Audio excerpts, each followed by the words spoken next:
સુરતમાં નાતાલ એટલે કે પ્રભુ ઈસુના જન્મદિનની ઉજવણી કરાઈ હતી। ક્રિસમસ પર્વે તમામ ચર્ચોમાં રાત્રે 12ના ટકોરે ઈસુના જન્મને વધાવાયો હતો।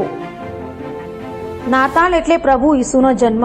ખ્રિસ્તી સમુદાયના લોકો દ્વારા સૌથી મોટા પર્વ નાતાલ એટલે ક્રિસમસની ધામધૂમથી ઉજવણી કરાય છે। સુરતમાં નાતાલની ઉજવણી માટે ખ્રિસ્તી બંધુઓ દ્વારા ચર્ચ જ નહીં પોતાના ઘર મોહલ્લો શણગારવામાં આવ્યા હતા। રાત્રે 12ના ટકોરે ઈસુના જન્મના વધામણા માટે મોટી સંખ્યામાં ખ્રિસ્તી સમુદાયના લોકો ચર્ચમાં પહોંચ્યા હતા તો તમામ ચર્ચો રંગબેરંગી લાઇટ સહિતથી શણગારેલા જોવા મળ્યા હતા।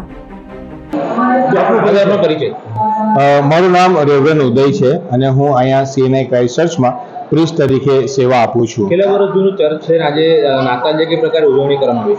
સૌપ્રથમ તો આ ચર્ચની વિશેષતા એ છે કે આ ચર્ચ એ 200 વર્ષ જૂનું ચર્ચ છે, જે ગુજરાતનું પ્રથમ ચર્ચ અહીંયા કહેવાય છે।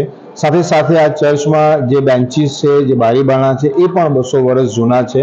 આ ચર્ચમાં 200 વર્ષ જૂનું બાઇબલ પણ મૂકવામાં આવ્યું છે અને ખાસ કરીને આજના દિવસે બાઇબલને અમે અહીંયા ખુલ્લું મૂકીશું, જેથી કરીને આવનાર શ્રદ્ધાળુઓ એ બાઇબલને જોઈ શકે।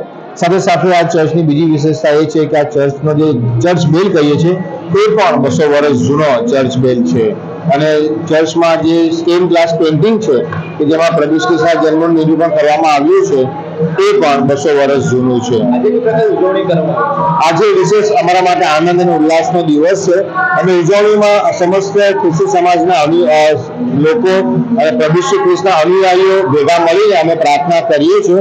સવારે અમારી આરાધના અને ભક્તિ થતી હોય છે અને ત્યાર પછી અમે આખું આ ચર્ચ ખુલ્લું મૂકીએ છીએ કે જેમાં ઘણા શ્રદ્ધાળુઓ આખો દિવસ દરમિયાન અહીંયા આવીને પ્રાર્થનામાં જોડાતા હોય છે। શું મેસેજ આપશો લોકોને આજના દિવસ?